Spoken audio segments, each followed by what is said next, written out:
Fala, torcedor flamenguista! Seja muito bem-vindo a mais um vídeo do canal. Pessoal, vamos ver um trechozinho aí do que o Thiago Leifert aí falou do jogo do Flamengo, né, diante do Juventude. Não foi um show, mas foi uma vitória tranquila, beleza? Vamos ver também o debatezinho no UOL, que a gente sempre acompanha aqui. Vamos ver o que os antes falaram dessa vez do Flamengo, beleza? Vamos ver se eles continuam com inveja ou se eles já se aquietaram e aceitaram que o Flamengo é um dos maiores clubes da América Latina, beleza? Vou começar aqui com o Thiago Leifert, trecho rápido e pulamos pro UOL. Do malvadão. Eu nem me preocupei, eu botei a tela pequenininha no jogo do Flamengo e Juventude. Pessoal, o Flamengo está num nível de elenco, performance, treinador, e sim, já é como aqueles times grandes da Europa quando jogam com o time do meio da tabela. Só vai perder se quiser, tá? É sério. A gente sabe, é muita qualidade, é muita gente boa, tem padrão de jogo. O Arrascaeta acho que tá com 10 participações em gol em 7 jogos, um negócio absurdo assim. Então, eu não tinha nenhuma expectativa em cima do Juventude do Flamengo, a não ser 2-0 Flamengo. Juro, eu não preciso nem assistir. Não há nada que o Felipe Luiz fosse fazer ali que fosse me surpreender. Vocês têm essa sensação também, chat? Que é aquele jogo que você olha na tabela e fala, isso aí, se pegar o palpite lá dos meus colegas do Globo Esporte, todo mundo acertou, pô. Mesmo sem Jorginho e Léo Ortiz, dois excelentes passadores, que às vezes os caras que constroem a jogada lá de trás, o Bruno Henrique estava suspenso, pegou efeito suspensivo, mas já tinha tido um desconforto, estava fora, e é um Flamengo que é isso, vai ganhar no automático. Ontem não foi um jogo brilhante, mas é isso, o Flamengo vai ganhar no automático. E o Flamengo contra o Juventude, né, além disso, esse Flamengo, o Flamengo do ano passado para cá, ou de alguns anos para cá, tem derrubado tabus com uma enorme frequência. E um dos que estavam era Flamengo contra a Juventude em Caxias do Sul. Desde 97, tabu, tudo bem, né? que a Juventude ficou muito tempo fora de hora. Desde 97 o Flamengo não... Cara, sabe o que é assim na minha adolescência? Torcedor do Flamengo tinha certeza, e os rivais também. Era Flamengo no Durival de Brito contra o Paraná. Arena da Baixada contra o Atlético Paranaense. Olímpico contra o Grêmio. Caxias do Sul lá contra o Juventude. Era porrada na certa. Poderia ser um Flamengo bem melhor. O Flamengo tá jogando. O Flamengo ia perder, ia apanhar. Era entretenimento. O Flamengo hoje vai desses estados aí, ganha no automático, ganha tranquilo. E aí, outro dado assustador é que o Flamengo, após 22 rodadas, está com campanha melhor que 2019. Em que ele bateu o recorde de pontos do Brasileirão, 90. Total. E a gente tem um Palmeiras hoje que está cabeça a cabeça, né? O Palmeiras está pertinho também. Mas tá bizarro, né? Tá bizarro. Eu não nem assisti. Agora, melhor ataque, melhor defesa, melhor tudo, né? Nem me preocupei em assistir. Assim como também não vi o Vasco, porque eu tinha certeza que o Vasco não ia ganhar. Mas certeza absoluta que o gigante ia cochilar de novo. O Vasco não me engana. Toda vez que o Vasco nos dá uma grande alegria, na sequência, vocês sabem, pessoal da Twitch, vocês sabem. Lá na sequência havia um negócio desse aí. Empate com e um a mais. Rolou a frase clássica do Fernando Diniz. Hoje tivemos erros que não costumamos cometer. Olha, é sempre algum erro diferente. Mais que o Palmeiras. Na verdade, 1 ponto. 1 ponto contando por pontos perdidos e 5 com relação ao Cruzeiro, é isso? O Flamengo tem 6 em relação ao Cruzeiro. 6 com relação ao Palmeiras Cruzeiro. tem 2 jogos no momento, até hoje à noite. Bom, Mauro, foi uma grande vitória do Flamengo, que não ganhava lá há muito tempo, desde 97, né? Muitos anos. 13 jogos. 13 jogos e com o Arrascaeta de novo. Será que é o melhor momento dele, você acha? Sim. Eu acho que é um momento tão bom quanto o 19, com mais gols, porque em 19 os gols eram do Gabriel e do Bruno Henrique, né? Uhum. Eram os caras que faziam os gols. Agora ele joga mais avançado, ele aparece mais na área. Ele dificilmente faria esse gol de cabeça de 19, porque geralmente o Bruno Henrique entrava para cabecear essa bola. Era outra equipe, né? O Felipe Luiz conseguiu encontrar a maneira de aproveitar o Arrascaeta de uma forma que ele se desgasta menos, participa do jogo e é mais decisivo. Acho que tem tudo isso. E ele está melhor fisicamente, foi feita toda uma preparação. O Marcelo Bielsa agradeceu o Flamengo agora, semana passada, porque está entregando a seleção do Uruguai, o Arrascaeta melhor, mais inteiro. Outro atleta, né? E um outro aspecto, o contrato dele acaba no final do ano que vem. Se você perguntasse no ano passado, deve renovar o contrato? Daquela jeito que estava jogando, não. Por que renovar um contrato com um aumento do salário? Não justificava. Ele caminhava para ficar numa situação parecida com a do Gabriel.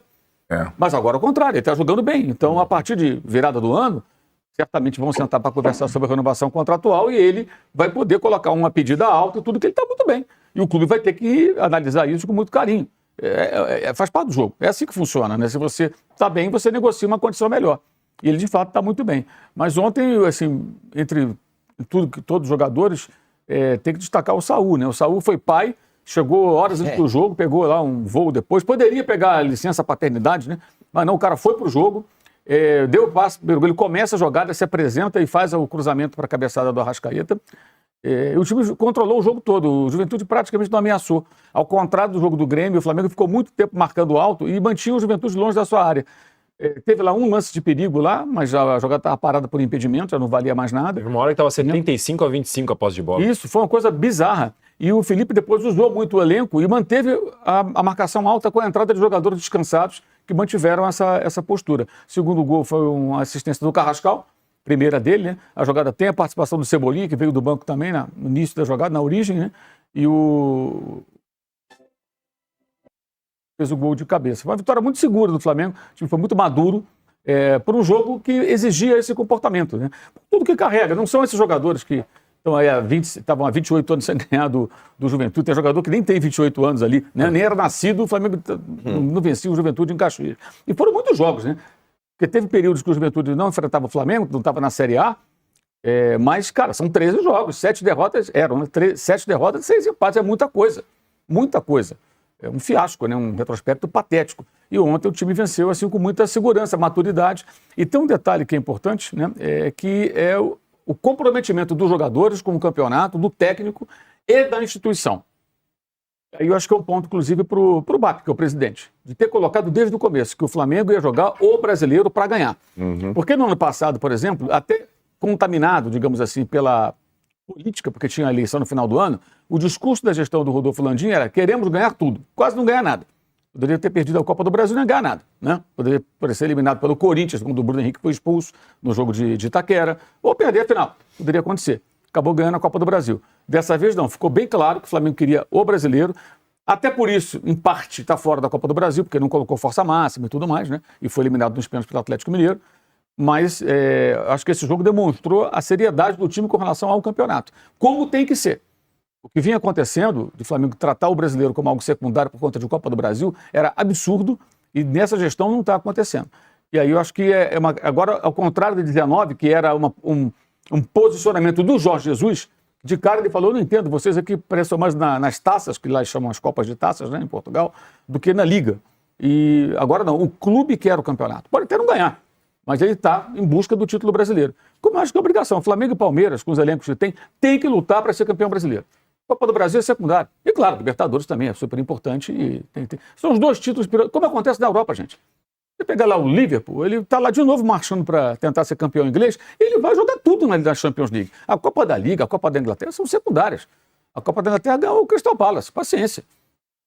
É isso, acho que essa referência europeia é necessária, na minha opinião, para times que têm o poderio do Palmeiras e do Flamengo. E o Flamengo esse ano está levando a sério. É isso, Arnaldo. Misturando os poderosos aí. Tem o Arrascaeta, tem o Vitor Roque, jogou pra caramba também no Palmeiras. E parece que os dois, sem Copa do Brasil, estão na pegada. Mesmo com o Libertadores no caminho, os dois na pegada. Aliás, várias perguntas para você. Vitor Roque ou Arrascaeta? Quem tá jogando mais? E mais essa disputa dos dois aí. Que eu já tô falando aqui há muitos anos. Calma, não precisa ficar divulgando em causa própria. Calma. O Cruzeiro ainda tá vivo. Mas acho que a diferença é muito grande, sobretudo por quantidade de bons jogadores nos dois times, né? E acho que isso aumentou significativamente com essa segunda janela. E o Flamengo já tinha dado sinais antes dessa priorização no brasileiro, dessa capacidade ofensiva aliada à solidez da zaga, né? Da defesa, que o Felipe disse começar no ataque. É um time que raramente toma gol. Essa é uma situação já antiga até, quando a gente analisa o Flamengo em 2025. E com os reforços que chegaram, o incremento criativo ficou muito grande e tal, e tem muitas opções o Felipe. E o lado, eu acho que o que eu, se fosse responder a enquete, para mim, surpreendeu o Palmeiras, cara. Eu não vi o Palmeiras jogar assim há muito tempo. E aí, eu acho que tem a ver também com o Vitor Roque, não só com o Vitor Roque. Tem a ver com a questão da dupla de ataque. A gente fala que caramba, demorou, mas o Abel se rendeu ao óbvio, porque assim, não foi o Vitor Roque. O que jogou o Flaco Lopes no primeiro tempo não é qualquer coisa, uma função. A gente imaginava o Flaco Lopes como um jogador de área. O Flaco Lopes só faz gol de cabeça, não imaginava ele que nem o Dineno. Quem joga mais enfiado é o Vitor Roque. O Flaco Lopes vai cabeça a cabeça até o final. Lembrando que o confronto... E isso, quando você tem dois times muito bons assim, você fica projetando os jogos, os confrontos diretos, lembrando que o confronto direto no Allianz, o Flamengo venceu. Então, aquele parece qualquer coisa, entre os dois não é qualquer coisa. O Flamengo ganhou do Palmeiras em São Paulo. Então, possivelmente, nessa toada, o Palmeiras vai precisar ganhar do Flamengo no Maracanã. É lá na frente, tem um monte de coisa para acontecer, mas os dois estão sobrando de fato. O Cruzeiro tenta correr por fora e só vai conseguir correr por fora se nessas semanas de Libertadores, que ele não tem, Cruzeiro, ele conseguir manter 100% de aproveitamento. Se não, um abraço. Que tal o Flamengo, Danilo? O Flamengo, é o que eu falei, ele mesmo sem... Ele controlou muito bem o jogo, num estilo que a gente já viu outras vezes o Palmeiras fazer, né? Então fez 1-0, ficou com o tempo inteiro com a bola, não conseguiu finalizar tantas vezes assim, mas depois que abriu 1-0, tocou a bola do jeito que quis, controlou o Juventude, como eu falei, uma hora em um determinado momento estava 75 posse de bola. O Rossi deve ter tocado 2 vezes na bola ali, mais nada. Então foi um jogo absolutamente controlado. Num lugar, como disse o Mauro, que o Flamengo já não ganhava há muito tempo e que a gente é bom destacar um gramado excelente, um gramado muito bom que favoreceu o jogo dos dois, mas ainda mais o do Flamengo, porque o Flamengo é o que propõe mais o jogo, então isso normalmente acontece. E com muitos desfalques do Flamengo, né? E o Felipe Luiz sabendo usar os caras que vieram do banco. O Emerson Royal, que até outro dia foi vaiado no Maracanã, conseguiu fazer um gol que pode ser importante para ele daqui para frente. O Carrascal já entra dando assistência. E o Saúl jogando muita bola, mesmo sem o Jorginho. A gente via nas últimas partidas do Flamengo o Jorginho e o Saúl controlando o meio, dando uma experiência para o setor que era realmente impressionante. E impressionante como os dois já se entenderam muito rápido. Coisa que demorou para acontecer no Palmeiras, quando a gente faz o paralelo, né? De alguns jogadores não pegaram tão bem, não chegaram tão bem assim. No Flamengo, o Saúl e o Jorginho se entenderam rapidamente. E ontem só o Saúl em campo e ele muito bem. Então o Flamengo, uma vitória segura. E eu até falei na minha manchete, uma vitória segura sem o show que a gente está acostumado a ver, né? Mas totalmente normal, ainda mais jogando fora de casa. E no final das contas, num cabeça a cabeça, assim, o importante é que o Flamengo tenha feito os seus 3 pontos. E, lembrando, o Flamengo entrou dessa vez, ao contrário da última rodada, já sabendo que precisaria ganhar de qualquer jeito, porque o Palmeiras já tinha vencido. Foi a pressão ao contrário da última rodada. Então essa também é uma resposta interessante e de um time totalmente maduro, que não deixou muito se afetar pelaquele gol que não saía no começo. E posso falar do Palmeiras já direto? O que você... Pode, daqui a pouco eu vou te perguntar do Palmeiras. Só tem uma questão sobre o Flamengo, falar, Juca, que essa semana teve uma sondagem aí do Fenerbahçe sobre o Felipe Luiz, falou assim, não, obrigado, quero ficar no Flamengo, tenho coisas a construir aqui e tal. Minha pergunta é mais legal você treinar o Flamengo ou ir para a Europa? Veja bem, essa é uma questão interessante. Também depende muito de que parte da Europa, né? Porque você poderia perguntar, você sabe que Istambul, que é a cidade onde mora o Fenerbahçe, fica em 2 continentes. Sim. Né? Então é para a Europa mesmo? Independentemente disso, é claro que se ele fosse convidado para ir para o Real Madrid, para o Barcelona, para o Liverpool, talvez a questão fosse outra, mas o que me chama a atenção e que me faz cada vez mais acreditar que o Felipe Luiz vai ser um fenômeno como treinador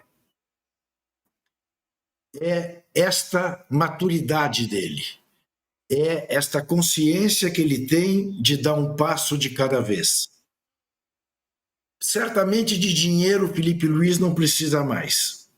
A satisfação, a realização dele há de ser se dar bem numa nova profissão. E nesse aspecto, nada melhor e mais seguro do que ele construir o seu caminho nessa potência que é o Flamengo. Porque o Flamengo é muito maior que o Fenerbahçe.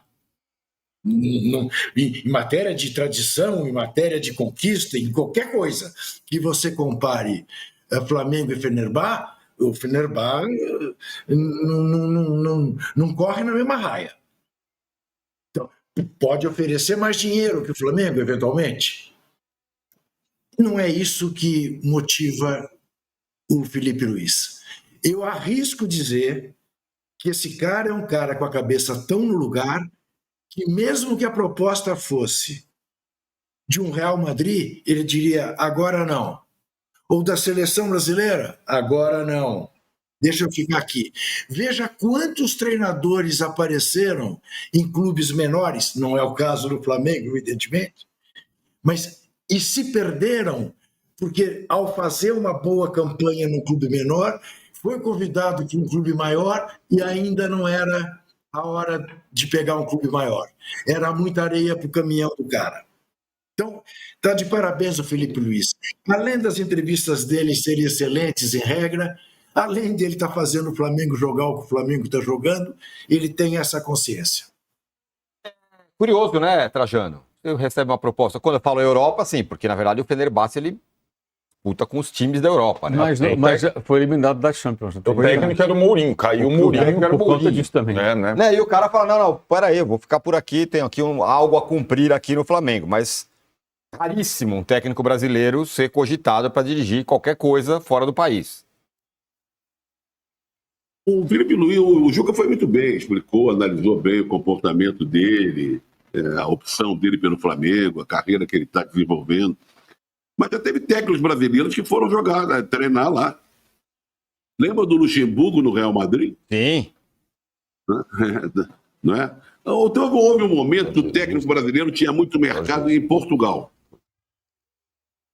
Talvez por causa do idioma. E aí foi muita gente. Carlos Alberto Silva foi campeão lá, e o Strick, Flávio Costa, Autuori, Abel, Marinho Pérez. Todo mundo passou por lá. Mas ficou meio restrito ali, né? E o Felipe Luiz, nós temos que lembrar que é um europeu, de certa forma. Sabe? Ele viveu na Europa há muito tempo nos últimos tempos. Então, não seria novidade para ele ser técnico, voltar para a Europa. A Europa ele já conhece muito bem, já jogou lá, disputou vários campeonatos importantes. E está no Flamengo, gente. Sabe? Ganhando bem, prestigiado, fazendo um belo trabalho. Como o Juca falou, entre Flamengo e Fenerbahçe, não há comparação. Parabéns para ele. Tem o Rogério, tem o Dorival, mas o Dorival tá, né? É de outra geração. Não tem mais ninguém. Ele falou, não é o momento. O momento vai chegar. Acho que é uma questão de tempo. O que o Trajano falou, eu concordo. Ele é um profissional forjado na Europa. Ele, como futebolista, ele foi forjado na Europa. A mentalidade dele é europeia, a forma que ele trabalha, essa coisa de mudar. Ontem, colocou o Alan. Normalmente, um técnico brasileiro não colocaria o Alan, colocaria o De La Cruz, que já jogou com o Saúl. Então, ele analisa cada jogo, o adversário, o contexto, onde é o jogo e faz as escolhas. E o Alan foi importante ontem. Ele que dá sustentação para o Saúl se projetar, ficar mais solto, por exemplo, cruzar a bola na cabeça do Arrascaeta no primeiro gol, né? Ele não tem um salário muito alto, porque ele foi promovido da base, tudo. Claro, não tinha a condição. O contrato dele ainda é o contrato feito pela gestão anterior, do Rodolfo Landim. Então, ele agora vai negociar um salário europeu, né, gente? O Bap e o Boto, né, a dupla Bap e Boto, já está sabendo com o Abel, olha o salário do Abel. Que vai chegar agora no final do ano e vai chegar e falar, olha, eu quero isso aqui. E é óbvio que vai ser. E é justo, ele agora está numa situação, como eu falei do Arrascaeta, quando o técnico está em alta, ele tem condições de colocar, olha, eu quero esse salário, e os caras vão ter que dar um salário padrão altíssimo para ele. Então ele vai ganhar muito bem aqui também, durante, digamos, mais um ano que ele fica no Flamengo. O Flamengo pretende renovar por mais um ano. Eu acho um erro. Deveria tentar renovar por 2. Dificilmente vai aparecer alguém melhor. Eu acho que é um caso muito excepcional. Eu não sou favorável a contratos muito longos com o técnico, porque geralmente quem manda embora é o clube e aí paga a multa. Mas nesse caso, acho que é um caso muito, muito especial. Então eles vão negociar agora, no final do ano. É provável que ele renove. E vai chegar um momento que vai surgir uma proposta melhor. Mas a proposta melhor, que se o Fenerbahçe, para as pessoas entenderem, acaba de ser eliminado pelo Benfica na fase preliminar da Champions League. Então ele não disputaria a Champions League, tem essa, que é o sonho dele. Mesmo que ele não possa ganhar, ele quer jogar, ele quer treinar um time de Champions League, até para ganhar horas de voo e ter visibilidade. Se ele chega no Fenerbahçe, para treinar um time de Champions League e o time se classifica para outra fase, vai para o mata-mata, endurece o jogo contra um grande, a Europa percebe, pô, esse time turco joga bem, quem é o técnico? É o Felipe Luiz. Essa vitrine ele não teria no Fenerbahçe. Então, para começo de conversa, hoje o time turco não é tão atrativo assim para ele, dentro do que eu imagino deva ser o seu plano de longo prazo de brilhar como técnico na Europa. Então, já não era interessante. O Mourinho foi embora por conta também desse fracasso na fase preliminar da Champions League. Então, ele vai esperar um outro momento. Não é o momento acho que vai chegar. E para chegar, ele tem que ganhar títulos que ele não ganhou ainda no Flamengo, títulos mais importantes. Ele repercute por ser um profissional europeu. O Jorge Jesus repercutia demais lá em Portugal quando ele chegou ao Brasil. O Felipe Luiz não tanto, mas vai sair sempre uma coisinha na imprensa espanhola, alguma coisinha vão citar, olha como está se destacando aqui o nosso ex-jogador. E uma hora vai surgir uma proposta para ele interessante, de um clube que possa aparecer mais, eu imagino, ou que jogue a Champions League e ele possa chamar a atenção do futebol europeu. Porque o sonho dele é ganhar a Champions, que ele quase venceu como jogador, e ele quer ganhar um dia a Champions League como técnico. Mas tem muito tempo, né? Repito, ele acabou de fazer 40 anos. Só como falamos aqui no Felipe Luiz, né? Que pra mim ele é o cara que faz esse Flamengo jogar. Você pode pegar o treinador, colocar aí e não vingar, né? Porque às vezes tem treinador que tem um timaço na mão e não sabe escalar o time. Perto de completar um ano no Flamengo, né? Felipe Luiz já despertou interesse aí do exterior na última semana, né? Como a gente sabe, só vimos aí o Fenerbahçe aí da Turquia aí. Fez uma proposta, mas ele recusou, ele preferiu ficar aí no Flamengo, né? E ele falou sobre isso aí, né? Ele falou o seguinte: quando outros clubes me ligam, me deixa muito feliz, porque existe um reconhecimento do nosso trabalho e do que está sendo feito no dia a dia, mas não é o momento. Sei o meu objetivo, tenho claríssimo tudo o que eu quero para a minha vida, a minha carreira, né? Tenho um compromisso com o Flamengo, quero honrar, disse o Felipe Luiz ontem na coletiva, né? Ele foi efetivado em outubro do ano passado, né, pessoal? Como a gente já sabe. E ele tem contrato com o Flamengo até o fim de 2025, né? Por isso que já tá chegando esses convites. Os times, às vezes, querem levar ele de graça. Então o Flamengo está demorando muito até para renovar. Vai que chega uma proposta aí de um time... Claro que não vai chegar proposta, sim, de time no nível ainda do Real Madrid, Barcelona, né? Nível Liverpool, ainda, né? Mas olha o número do Felipe Luiz, pessoal. São 76 jogos, 50 vitórias. E não venham pra cá dizer, mas porque é o time que ele tem. Que o ano passado o Flamengo não estava com esse time, com esse reforço que chegou agora. Então, temos que analisar o trabalho do homem. O trabalho do Felipe Luiz é um trabalho bem feito. Com a vitória, né, o Flamengo chegou a 50 pontos e se manteve na liderança. O Juventude, por sua vez, segue aí na 18ª colocação. O Rubro Negro volta a campo agora, pessoal, quarta-feira, dia 18, né? Às 9h30, horário de Brasília, contra Estudiantes na Argentina. Quinta-feira agora, né? 9h30 da noite. Jogo difícil, jogo truncado. Estudiantes, eu vi Estudiantes e River Plate, os caras batem até na mãe, meu amigo. Os caras não aliviam, não. Mas o Flamengo tá preparado. Jogador experiente como o Saúl, como o São Melino, como o próprio Royal, né? Que é muito experiente. O Varela, né, que vai dar já recuperado da pubalgia, e dá pra ganhar esse jogo lá. 1-0 lá, e trazer o jogo pra cá pra gente, ó, aqui a gente almoçar os argentinos, né? Então, pessoal, por agora é só. Estamos de volta mais tarde, como sempre, às 16 horas, para encerrar o dia. Tamo junto aí, até o próximo vídeo.